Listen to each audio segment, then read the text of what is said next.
suteikta Aš kiekvienam.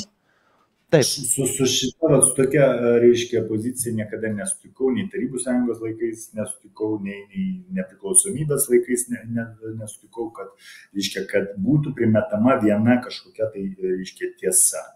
Ir, reiškia, aš dabartiniai situacijai, kokia yra dabar, kad, reiškia, persekiojama už nuomonę ir visą kitą, aš, negaliu susitaikyti ir nesusitaiko daug labai žmonių, kai kurie iš jų bijo, kai kurie yra mažiau bijo, bet gerai, baimė irgi tenai, reiškia, Eduardas Vaitkus prieš metus laiko buvo vienas žmogus, vienas kaip pirštas. Ir, reiškia, bet, kaip matom, 105 000 prabalsavo, reiškia, tie žmonės gal ir bijo, bet jie ateina prabalsuoti. Dabar aš manau, kad prabalsuos žymiai daugiau negu gegužės mėnesį. Tai mes neturime, vis tiek mes turime šnekėti visi, vienaip ar kitaip, reiškia, palaikyti vienas kitą ir kuo greičiau ir kuo sakykime, plačiau mes tai darysim, tuo bus kažkokie tai rezultatai. Aš manau, kad ir geopolitinė situacija jinai labai įtakoja absoliučiai ir Lietuvos gyvenimą, ir Lietuvos politinį gyvenimą, politinį lauką.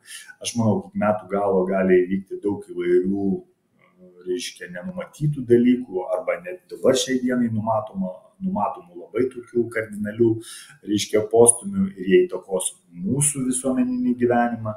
Tai, žinot, kaip, reiškia, be to, kad mes turim kažką tai daryti, aplink mus irgi gyvenimas nestovi, aplink mus irgi labai daug kas keičiasi. Todėl, kad kaip mes va toliau gyvenam, jokių būdų necenzūruoti jokios kitos nuomonės, iškelti diskusiją, kvaila, jei bus durna, reiškia, nekompetitinga, dar kažką. Nesvarbu, jeigu žmogus nori kažką pasakyti, jis turi turėti teisę išsakyti, o ypač tie, kurie eina į prezidentus, o ypač tie, kurie eina į Seimo rinkimus, todėl, kad jie nusprendė nepabijoti ir, reiškia, mesti iššūkį, reiškia, visai, sakykime, tai dabartiniai valdžiai.